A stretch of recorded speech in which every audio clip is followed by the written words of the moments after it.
আমরা এই কথা করে স্পষ্ট করে বলতে চাই যে বাংলাদেশে কোনো মৌলবাদী দল এখানে ক্ষমতায় আসবে তার কোনো সম্ভাবনা নাই।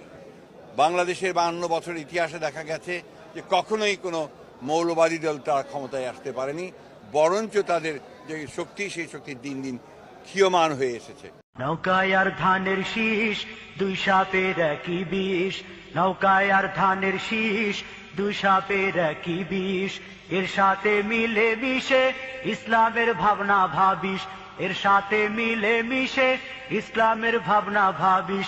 অনেকে ধারণা করে যে আমরা তো ইসলামী শাসনের পক্ষে কথা বলি, তো ইসলামী শাসন দেশে কায়েম হলে মানুষের অধিকার খর্ব হবে।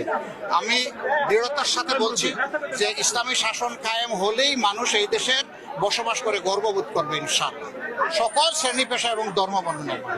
আমি বলি যে আল্লাহর ইসলামের আইন যদি পরিপূর্ণভাবে কোথাও হয়, আমার বিশ্বাস তা আমার 56,000 বর্গ মাইল বাংলাদেশে সকলের আগে হবে ইনশাআল্লাহ।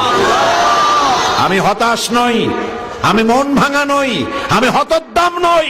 আমি জানি বদরের বিজয় হয়, ওহদের পরাজয় হয়, আর তারপরেই ফতে মক্কা হয়। ভয় পাওয়ার কোনো কারণ নেই। প্রিয় ভাই সব, এ বাংলাদেশ একটি স্বর্ণের দেশ, আলহামদুলিল্লাহ। আমরা মিলেমিশে আছি, মিলেমিশে থাকতে চাই। আমাকে যখন প্রশ্ন করা হয় কিভাবে এই দৃঢ় প্রত্যয় আপনার জন্মালো, আমি বলি আমার দেশে 3 লক্ষ মসজিদ আছে।